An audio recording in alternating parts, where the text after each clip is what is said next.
कि gall bladder क्या होता है और उसका क्या फंक्शन है। गॉल ब्लैडर को हिंदी में या आयुर्वेद में या इंडियन भाषा में पित्तशय या पित्ता कहते हैं। जितना बढ़िया गॉल ब्लैडर उतने बढ़िया इंसान के डिसीजन होते हैं। गॉल ब्लैडर खराब क्यों हो जाता है? कोई मुश्किल आती है गॉल ब्लैडर में, कच्चा जी होता है, कैरी वॉमिटिंग आती है। स्टोन क्यों बनता है? स्टोन बनने का कारण है लीवर फैट, खाने में अबनॉर्मलिटी। इसके दर्द को ठीक करने के लिए क्या करना चाहिए? गर्म पानी में कोई टॉवल रखकर जहाँ पेन हो रही है उसको करने से उसे नॉर्मल हो जाता है, तो पेन रुक जाती है।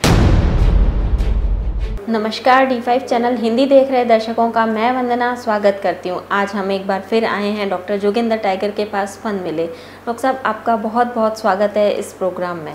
थैंक यू वेरी मच जी, बहुत अच्छा लगा आपने मेरे को शामिल किया। आपके पास में किडनी स्टोन के काफ़ी मरीज आते हैं और 90% उनमें से ठीक होकर के जाते हैं, जो कि बड़े बड़े हॉस्पिटल से जिनको जवाब दे दिया गया होता है, वो मरीज यहाँ से बिल्कुल ठीक होकर के जाते हैं। तो आज हम बात करेंगे गॉल ब्लैडर की। गॉल ब्लैडर होता क्या है? सबसे पहले आप हमें ये बताइए कि गॉल ब्लैडर क्या होता है और उसका क्या फंक्शन है। हाँ, किडनी पे और किडनी स्टोन पे वाकई मेरा एक बहुत अच्छा भगवान की कृपा है। किडनी के जो पेशेंट बड़े बड़े हॉस्पिटलों से जवाब मिलता है वो मेरे पास आते हैं। किडनी स्टोन के भी उनका भगवान की कृपा से बहुत बढ़िया, मैं इंडिया नहीं दुनिया में सबसे बढ़िया रिजल्ट ले रहा हूँ। और उसमें खर्चा वर्चा भी लोगों को इतना कम होता है कि वो लोग डांस करते जाते हैं। तो जो गॉल ब्लैडर की आपने बात करी, दरअसल गॉल ब्लैडर क्या होता है? गॉल ब्लैडर को हिंदी में या आयुर्वेद में या इंडियन भाषा में पित्तशय या पित्ता कहते हैं। ठीक है, पित्तशय का पित्ता का मतलब क्या होता है? बेसिकली इसका मतलब पित्त का मतलब होता है अग्नि। गॉल ब्लैडर जो है बेसिकली यूनानी भाषा से, ग्रीक भाषा में जो कह लिए हम, वो गॉल का मतलब होता है किसी चीज़ का पकना। जैसे हमारे कहते हैं कि दाल पक गई है, गल गई है। गॉल ब्लैडर जो किसी चीज़ को पकाने का काम करता है। गॉल ब्लैडर में बेसिकली क्या होता है, लीवर से जो पित्त रस आता है, जब बाइल जूस आता है, जहाँ गॉल जूस आता है, जो पकाने वाला जूस आता है, वो गॉल ब्लैडर उसमें उसका खजाना है, उसका गडाउन है, उसकी थैली है। उसमें पित्तरस, बिलिरुबिन और कई चीज़ें उसमें मिक्स होती है। फिर जब हम खाना खाते हैं, वो बाइल जूस को सीक्रेशन के जरिए हमारी छोटी इंटेस्टाइन में भेजता है, जिससे खाना हजम होता है। गॉल ब्लैडर हमारे शरीर के इधर सजी तरफ पसलियों के नीचे, लीवर के नीचे होता है। ठीक है, हार्ट के पैरेलल जो है लीवर होता है, उसके नीचे ये लीवर के गॉल ब्लैडर होता है।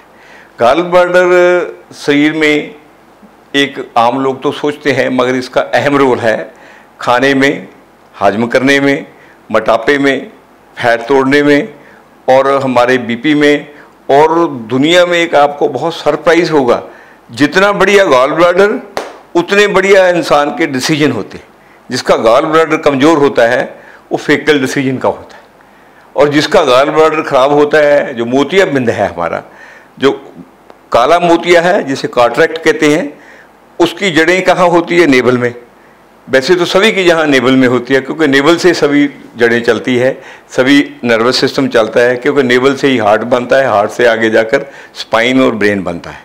ठीक है, मगर आपने देखा होगा कि जब हमें पीलिया होता है, पीलिया सुना होगा आपने, जॉन्डिस जिसे कहते हैं, हमारी आंखों का रंग क्या हो जाता है?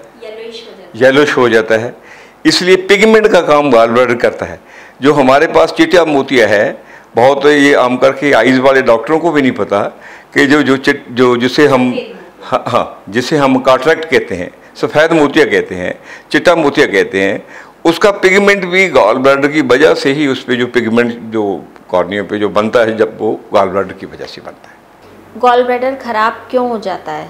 गॉल ब्लैडर की सबसे पहले खराब होने से पहले ये पहचान करते हैं कि गॉल ब्लैडर की प्रॉब्लम क्या होती है। गॉल ब्लैडर जब कोई मुश्किल आती है गॉल ब्लैडर में, तो हमारे क्या होता है, ये गॉल ब्लैडर जो सजी तरफ है हमारे, ठीक है, दाईं तरफ है, मगर ये सामने बाईं की तरफ नीचे, यहाँ जहाँ इंटेस्टाइन में, यहाँ इसका प्रॉब्लम आता रहता है।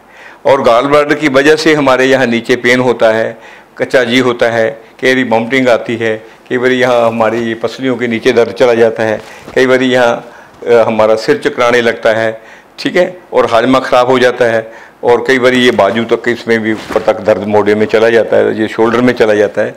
इससे पता लगने लग जाता है कि गॉल ब्लैडर खराब है। गॉल ब्लैडर अगर शरीर में बन जाता है तो क्या मुश्किलें आती हैं? मुश्किलें यही होता है कि हाजमा ख़राब होने लगता है, चक्कर आने लगते हैं, वॉमिटिंग आने लगती है, और बीपी कई बार लो भी होने लगता है। दरअसल गॉल ब्लैडर सबसे ज़्यादा, गॉल ब्लैडर की प्रॉब्लम अगर 100 लोगों को गॉल ब्लैडर ख़राब है तो 95% लेडीज़ का ख़राब होता है। गॉल ब्लैडर की बीमारी सभी लेडीज़ में ज़्यादा होती है। उसका रीज़न है गॉल ब्लैडर का, लेडीज़ में नेचर की तरफ से जो लेडीज़ की बॉडी है, जो लेडीज़ का शरीर है, वो फैट को डिपॉजिट करता है, क्योंकि उसको मेंसेस आने होते हैं मंथली, उसके बाद उसे बेबी को जन्म देना होता है, उसकी फ़ैट की ज़रूरत होती है। इसीलिए लेडीज़ की जो फ़ैट है उसका बाइल जूस है लेडीज़ का, जो जेंट्स के कंपैरेटिवली वो थोड़ा थिक हो जाता है। जब बाइल जूस जो है, गॉल ब्लैडर जूस जिसे कहते हैं, जो लीवर से गॉल ब्लैडर को आकर जमा होता है गॉल ब्लैडर में, वो जब गाढ़ा होने लग जाता है, वो जमने लग जाता है। जमने के बाद फिर गॉल ब्लैडर में उसी के स्टोन बन जाते हैं, उसको बाइल स्टोन भी बन जाता है, उससे दूसरे स्टोन भी बन जाते हैं। वो उस स्टोन की वजह से गॉल ब्लैडर में पेन होती है। कई बार ये स्टोन ऐसे होते हैं, एक होता है, कई बार बहुत बारीक स्टोन भी होता है, कई बार ये मल्टीपल होते हैं, उनकी वजह से पेन होती है। गॉल ब्लैडर में क्या प्रॉब्लम आती है? एक तो ये होता है कि गॉल स्टोन जो है अगर बड़ा है तो खिसक कर अगर बाइल जूस के आगे चला गया तो क्या होता है, वो सीज हो जाता है बाइल जूस वाला, तो फंक्शन रुक गया। जहाँ मल्टीपल स्टोन्स हैं, कोई स्टोन वहाँ से गॉल ब्लैडर से खिसक कर सीपेज के साथ बाइल जूस डक्ट में चला जाता है। अगर उसका साइज पूरा डक्ट जितना है तो डक्ट को सीज कर देता है, तब गॉल ब्लैडर का काम रुक जाता है, क्योंकि बाइल जूस आगे नहीं जाता। उसमें क्या होता है, फिर उस वक्त हमें इंसान को पीलिया हो जाता है, लीवर की प्रॉब्लम आ जाती है, चक्कर आने लगते हैं, कई बार बेहोशी होने लग जाती है, फिर हार्ट की पल्स भी डिस्टर्ब होने लग जाती है, आदमी को सिर दर्द भी होने लगता है, घबराहट भी होने लग जाती है, हाजमा ख़राब होने लग जाता है, बहुत अलामतें उस वक्त आ जाती है। स्टोन क्यों बनता है? स्टोन बनने का कारण ये होता है कि एक तो स्टोन बनने का कारण है लीवर फैट, और दूसरा खाने में अबनॉर्मलिटी। लेडीज़ के बारे में ये है कि लेडीज़ में आपको बोला है कि फैट की वजह से होता है। दूसरा, अभी भी गॉल ब्लैडर स्टोन की एक मिस्ट्री है। लोग तो कहते हैं, जो आप नया लिटरेचर पढ़ेंगे, कि जो लोग लेडीज़ स्पेशली अब हम अपना वेट कम करने के चक्कर में खाना छोड़ती है तब हो जाता है, ऐसा कुछ नहीं है। क्योंकि ये मेरे पास जब लोग आते हैं, मैं इंटरव्यू करता हूँ, मैं किताब नहीं पढ़ता। मैंने देखा है जो हमारे गांव से आम घरेलू औरतें होती है, वो काम भी करती है बेचारी, उनको भी गॉल स्टोन होते हैं। और जो डाइटिशियन की बात करते हैं, भी डाइटिशियन ने इसको रोक दिया, ये डाइट पे है, उनको गॉल स्टोन सबको कम होते हैं। वो पता नहीं एक स्टोरी सी बना देते हैं कि जो खाना छोड़ता है उसको वो गॉल स्टोन हो जाते हैं। उसको तो होने नहीं चाहिए, क्योंकि अगर किसी ने खाना छोड़ा है, फैट छोड़ी है, रेड मीट छोड़ा है, तो उसको तो फैट कम बनेगी। अगर फैट कम बनेगी तो बाइल जूस गाढ़ा कम होगा, अगर गाढ़ा कम होगा तो वो जाकर गॉल ब्लैडर में डिपॉजिट कैसे होगा। ये कुछ बातें तो वैसी कही बातें होती है, मगर ये जो है इसका रीज़न 2-3 है। एक तो किसी का बॉडी का मैकेनिज्म स्लो होता है, दूसरा उनका जो बीपी लो होता है, तीसरा वो लेज़ी होते हैं, चौथा वो कई बार खाना पीना ज़्यादा खाते रहते हैं, काम नहीं करते। उसकी वजह से जो हमारा ब्लड है और लीवर में फैट जमा हो जाती है। फैट जमा होने की वजह से जो लीवर से बाइल जूस आना होता है, जो गॉल जूस आना होता है, जो ब्लैडर जूस आना होता है, ठीक है, वो गाढ़ा हो जाता है। गाढ़ा होकर जब वो गॉल स्टोन में आता है, गॉल ब्लैडर में आता है, तो क्या होता है, वो स्टोन बन जाता है। इसके दर्द को ठीक करने के लिए क्या करना चाहिए, क्या उपाय हैं? ऐसा है, जब गॉल स्टोन की प्रॉब्लम आती है तो उसमें दर्द को कई तरह है। अगर तो इमीडिएटली दर्द हो रहा हो, सबसे बढ़िया चीज़ ये होता है कि गर्म पानी की बोतल उसको सेक देने से, जहाँ गर्म पानी में कोई टॉवल रखकर जहाँ पेन हो रही है उसको करने से वो क्या होता है, वहाँ सर्कुलेशन आ जाती है। थोड़ा जो टेंस हुआ गॉल ब्लैडर का जो है वो भाग जो होता है, ठीक है, इन्फ्लेमेशन जो होती है वो कम हो जाती है, उससे नॉर्मल हो जाता है, तो पेन रुक जाती है। उसके लिए फिर कुछ दवाइयाँ भी हैं, वो दवाइयों से ठीक हो जाता है। स्टोन को रिमूव करने का आपकी प्रणाली में क्या उपाय हैं? देखिए, जो मेरी प्रणाली है वो अलग नहीं है, मगर मेरे में एक चीज़ है कि मैं वैसे तो कहें कुछ एक ही की बात नहीं है, मैं सभी प्रणालियों को स्टडी करता हूँ। मैं एलोपैथी भी पढ़ता हूँ, आयुर्वेद भी पढ़ता हूँ, यूनानी मेडिसिनल सिस्टम भी पढ़ता हूँ, होम्योपैथी भी पढ़ता हूँ, सिद्धा मेडिसिन भी पढ़ता हूँ। आपको एक बहुत बात की खुशी होगी, मैं पांचों प्रणालियों को बिना किताब खोले 5 पे कहीं भी बोल सकता हूँ। प्रैक्टिकली भी मैं चीज़ों को देखता हूँ, मगर बात ये होती है, मैं देखता हूँ कि कौन सा सिस्टम किस बात के लिए ठीक है। अगर कोई एलोपैथी की डायग्नोसिस में कोई चीज़ अच्छी है उसे वहाँ ले लेते हैं हम, अगर होम्योपैथी की डायग्नोसिस में अच्छी है उसको स्टडी करते हैं हम लोग, अगर आयुर्वेद में उससे करते हैं, अगर सिद्धा में है तो उससे करते हैं, अगर नेचुरोपैथी जिसे कॉमन सेंस कहते हैं वो नेचुरोपैथी से फिर हम सारी चीज़ों का सुमेल करके फिर उसको अंडरस्टैंड करते हैं। जहाँ ये बात करते हैं, मैं ज़्यादा आयुर्वेद और नेचुरोपैथी के मिश्रण से काम करता हूँ। मैं ज़्यादा प्लांट्स पे काम करता हूँ, मिनरल्स पे काम नहीं करता, फ्रेश चीज़ों पे काम करता हूँ। उसमें क्या होता है कि हमारे पास देखिए, वैसे तो गॉल ब्लैडर पे एक मैं 2017 से वो छोड़ दिया। वो पहले एक कोर्स था जो हम 6-7 दिन का कराते थे। वो एक अपने जर्मन के हैम्बर्ग के डॉक्टर थे, एंड्रस, ठीक है। उन्होंने एक पैथी डेवलप करी थी, तो वो पैथी बड़ी कमाल थी, मगर उसमें 2-3 प्रॉब्लम्स मेरे को जो आई, उसके बाद मैंने वो फिर पैथी को छोड़ दिया। मैं वैसे कामयाब बड़ा रहा उसमें, काफ़ी लोगों के स्टोन रिमूव भी हुए, मगर एक केस में मेरे को जब प्रॉब्लम आई तो बहुत दुख हुआ। उस केस में क्या हुआ कि गाल स्टोन तो निकल गए, एक स्टोन एक लड़की के जाकर पेनक्रियाज में स्टिक कर गई। स्टिक होने के बाद वो लड़की को प्रॉब्लम आने लगी। जब प्रॉब्लम आने लगी तो उसको वॉमिटिंग आने लगी, होर आने लगा, उसके बाद उसको जॉन्डिस भी हो गया, क्योंकि काम में गलती भी हो जाती है। जब जॉन्डिस होने लगा तो मेरे को एकदम दिमाग में आया, कहीं जो स्टोन गॉल ब्लैडर का जो क्रश किया था वो दवाइयों से, उस पैथी से, कहीं उसके अंदर ना चल स्टिक कर गया हो।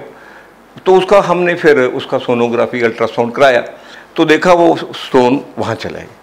फिर उसका इमीडिएटली पीजीआई से ऑपरेशन करना पड़ा। फिर उसके बाद मैंने वो पैथी को छोड़ दिया, वरना तो गॉल ब्लैडर स्टोन का मेरा रिजल्ट जो है 95% के करीब था, किसी को सर्जरी नहीं करानी पड़ती थी। उसके बाद फिर मैंने क्या किया, फिर उस पैथी को छोड़ दिया, क्योंकि मैंने सोचा कि अगर ये केस में अगर इसका ध्यान ना करते 2-3 दिन 4 दिन में ये लड़की की डेथ भी हो सकती थी। फिर मैंने सोचा कि गॉल ब्लैडर स्टोन को इस पैथी से ठीक करने से किसी को मारने भी, अगर हम 100 केस ठीक करते हैं, एक केस में किसी की डेथ हो जाती है तो इसको बहुत घातक है, इससे बेटर है कि हम किसी को ठीक ना करें। तो फिर उसके बाद मैंने उस पैथी को छोड़ दिया। डॉक्टर एंड्रेस की वो हैम्बर्ग के थे, उसका ये पैथी थी, वो उसको आजकल लोग अडॉप्ट करने लगे हुए हैं, मगर मैं वो 2017 में वो छोड़ दी थी। उस पर मेरा काफ़ी ज़्यादा बढ़िया काम है, कहो तो मैं उस पर उसको बता भी देता हूँ मैं। उसमें क्या होता है कि जिस पेशेंट को गॉल ब्लैडर होता है, स्टोन होता है गॉल ब्लैडर का, उसका ट्रीटमेंट क्या है बेसिकली, उसको क्या होता है, पहले रोज़ 6 दिन का ट्रीटमेंट है। उसको हमने क्या करना होता है, ये जो एप्पल का सीडर होता है, एप्पल सीडर जिसे बोलते हैं, सेब कहते हैं, सेब का सिरका जिसे हम बोलते हैं, सेव का सिरका भी बोलते हैं। सेव का सिरका उसको लेना होता है 4-5 लीटर। उसको सिरके को रोज़ 1.25 लीटर से लेकर 1 लीटर हौली हौली आहिस्ता आहिस्ता 2 दिन 3 दिन लगातार पिलाना होता है। वो 4 दिन पिलाने के बाद 5वें दिन फिर क्या करते हैं, उसे एक जूस पे रखते हैं, खाना नॉर्मल खाता रहता है। फिर 6वें दिन क्या करते हैं, उसमें जो सेंधा नमक होता है, सेंधा नमक आप जानते होंगे, सेंधा नमक लेकर उसको 3 कप में घोल लिया जाता है। 3 चमचे सेंधा नमक लेकर उसमें घोल लिया जाता है। उसमें एक नींबू निचोड़ लिया जाता है ताकि सेंधा नमक तकलीफ़ ना दे। तो उसके बाद उसको वो जो पानी है उसको 3 किस्तों में 3 गिलास में घोलकर 1-1 गिलास पानी का पिलाया जाता है, 2-2 घंटे का, 3-3 घंटे का गैप देकर। उसके बाद उस एक चीज़ का ध्यान रखा जाता है कि उसका पेट साफ़ होता रहे। अगर पेट साफ़ नहीं है तो उसको एनीमा दे देते हैं। उसके बाद शाम को जब सोने का वक्त होता है उसको फिर क्या करते हैं, रात को वो जो आप जानते हैं जैतून का तेल होता है ना, उसका आधा कप जैतून का तेल ले लेते हैं। आधा कप जैतून के तेल में उसको सीधा भी दे सकते हैं, मगर उसमें थोड़ा नींबू और संतरा इसलिए डाल लेते हैं जूस, ताकि वॉमिट ना आ जाए। फिर उसको 3 किस्तों में उसको आहिस्ता आहिस्ता पिलाया जाता है। रात को बेड में वो चला जाता है। उसके बाद थोड़ा बहुत उसका तबीयत खराब होती है, वोमिटिंग में को कहती है, कई बार हल्का फुल्का जहाँ पेन भी होती है, अगर पेन होती है तो गर्म पानी की बोतल जहाँ रख लेते हैं, अगर वोमिटिंग होती है तो उसका ध्यान रखा जाता है। उसके बाद फिर क्या होता है, उसके पेट में गुड़गुड़ होने लग जाता है रात को। उसके बाद फिर उसको लूज मोशन शुरू हो जाते हैं, जो स्टोन है वो टूटकर पखाने की जगह बाहर आने लगता है। यही मैंने किया था, मगर उसमें क्या हुआ, एक लड़की के वो स्टोन जो है उसका टुकड़ा जो है ना पेनक्रियाज में फंस गया। उसके बाद मैंने ये छोड़ दिया। ये तो उसकी पैथी थी। उसके बाद फिर जो मैंने फिर शुरू किया, उसके बाद फिर मैंने ये काम शुरू किया कि गाल ब्लैडर स्टोन का वो आजकल रिमूव तो मैं करता नहीं हूँ, मगर उसका पेन ही रहने देता। अगर गाल ब्लैडर में क्या होता है, अगर बिग स्टोन है, स्टोन गाल ब्लैडर में पड़ा है, वो तकलीफ देनी है और डॉक्टर डराते हैं। अगर मल्टीपल स्टोन है गाल ब्लैडर में पड़े हैं, अगर पेन नहीं करते, वो कुछ नहीं कहते, वो डरा कर ही डॉक्टर आजकल सर्जरी कर देते हैं। कुछ केसों में गाल ब्लैडर में अगर होता है 40% में सर्जरी की ज़रूरत होती है, उसमें सर्जरी करा लेनी चाहिए। अगर किसी ने ये डॉक्टर एंड्रस वाला ट्रीटमेंट लेना है, उसके बारे में मैंने बता दिया, हम भी दे देते हैं, तब भी ठीक हो जाता है। मगर हमारे पास उसमें देखिए कुछ जड़ी बूटियाँ हैं, उसके पास कुछ हमारे पास जो हम किडनी स्टोन का, जो ब्लैडर स्टोन का, किडनी स्टोन का ट्रीटमेंट करते हैं, वही दवाई गाल, क्योंकि स्टोन तो वही है, उसमें देते हैं उसको। उसमें आजकल हम उसको तोड़ने वाली दवाई नहीं देते, उसको आहिस्ता आहिस्ता आहिस्ता खुरने वाली दवाई देते हैं, जिससे वो आहिस्ता आहिस्ता खुरता रहता है, आहिस्ता आहिस्ता उसको बाहर जाता रहता है, आहिस्ता आहिस्ता लिक्विड बनकर वो उसमें फिर उसको 3-4 साल लग जाते हैं। वो लंबा ट्रीटमेंट है, उससे ठीक हो जाता है। जब इसका दर्द होता है तो उसे ठीक करने का और क्या उपाय है? खाना पीना क्या चाहिए, या किस तरीके से वो दर्द ठीक किया जा सकता है? खाने पीने में उसको ये है कि उसको भारा भोजन उस वक्त नहीं देना चाहिए, और उसको पानी में लौंग जो होते हैं, जिसको हम कहते हैं लौंग, जानते हैं आप? हाँ, उसको लौंग को उबालकर उसका पानी दे देना चाहिए। लौंग, हाँ, क्लोव का पानी देने से गाल ब्लैडर की पेन रुक जाती है। कि गाल ब्लैडर का जो है आगे को गाल ब्लैडर में जो स्टोन है वो उसकी मिकदार ज़्यादा ना हो और बड़ा ना हो, तो उसके लिए एक चीज़ का ध्यान रखें, फ्रेश फूड खाएं और कोशिश करें कि फ़ैट वाले खाने कम खाए जाएं, मीट कम खाया जाए। अगर कोई शराब पीता है, शराब ना पी जाए। अगर ज़्यादा डेयरी प्रोडक्ट कोई लेता है, घी लेता है, उसमें लोड से ज़्यादा दही लेता है, लोड से ज़्यादा पनीर लेता है, वो डेयरी प्रोडक्ट थोड़े बहुत तो खा लें, ज़्यादा ना खा जाएं। कोशिश करा जाए वेजिटेबल को खाने का, लीव्स को खाने का। लीव्स और वेजिटेबल खाने से गाल ब्लैडर का स्टोन वैसे भी ख़राब नहीं करता और बढ़ता भी नहीं है। और फ्यूचर में अगर वो पिछले वाला स्टोन रिमूव हो जाए किसी दवाई से, जहाँ उसका साइज़ कम हो जाए, वो साइज़ भी नहीं बढ़ता, स्टोन दोबारा बनता भी नहीं है। गाल ब्लैडर में डेथ होने के चांसेस बहुत ही कम हैं, और ना ही मैंने देखा है। कई बार ऐसा होता है कि गाल ब्लैडर स्टोन जो शार्प अंदर बन जाते हैं, कोई ध्यान नहीं करता, पेन होती रहती है, उससे गाल ब्लैडर में कई बार उसकी रगड़ से, आहिस्ता आहिस्ता रगड़ से गाल ब्लैडर में कैंसर डेवलप हो जाता है। वो कैंसर का है, फिर आगे वो कैसे किस मात्रा में बढ़ता है, कैसा उसका बनता है, कैसा उसका इफेक्ट होता है ना, वो फर्स्ट स्टेज का है, सेकंड स्टेज का है, थर्ड स्टेज का है, उस लिहाज से उस पर उसका प्रॉब्लम आती है। Most probably gall bladder stone में किसी की डेथ नहीं होती, मगर तकलीफ़ बहुत ज़्यादा होती है गाल ब्लैडर स्टोन में। कई बार तो अनबियरेबल तकलीफ़ होती है, लोग ऊंची ऊंची चीखें भी मारते हैं, जंप भी करते हैं। डॉक्टर एंड्रस मॉर्टिस की जो थेरेपी 6 डेज थेरेपी आपने बताई थी, उसके अंदर सेंधा नमक का पानी दिया जाता है, लेकिन आजकल एप्सम सॉल्ट का पानी पिलाया जाता है। वो ट्रीटमेंट डॉक्टर एंड्रेस मॉर्टिस, उसने हैम्बर्ग के थे, उन्होंने वो ट्रीटमेंट विकसित किया था। वो 6 दिन का कोर्स है। उसको अगर हम घर में भी उस ट्रीटमेंट को देंगे, मोस्ट प्रॉब्ली उसमें 90% गाल ब्लैडर स्टोन रिमूव हो जाता है। मगर एक चीज़ का ध्यान रखें कि जैसे मेरे से एक बार गलती हुई थी, मैं कितने ही स्टोन रिमूव कर दिए थे कि उस लड़की के पेनक्रियाज में जाके गाल ब्लैडर का एक पीस स्टिक हो गया था, उसकी जान बड़ी मुश्किल से बची सी। बस एक ही रिस्क होता है, उसमें 2-3 हज़ार 2,000 पीछे भी हो सकता है, 100-200 के पीछे भी हो सकता है, उसी केस में भी हो सकता है। कभी कभाई उसमें लगभग 1% से भी कम उस स्टोन स्टक होने का डर रहता है। अगर स्टोन स्टक हो जाए तो पता नहीं चलता, कई बार मौत भी हो जाती है, कई बार जॉन्डिस हो जाता है, कि इमरजेंसी में ऑपरेशन भी कराना पड़ सकता है, मगर वो ट्रीटमेंट बहुत कामयाब है। डॉक्टर साहब, आपने हमें बहुत ही महत्वपूर्ण बातें बताई गॉल ब्लैडर के बारे में। आपका बहुत बहुत धन्यवाद। अगले एपिसोड में आपसे फिर मुलाकात होगी, तब तक के लिए नमस्कार।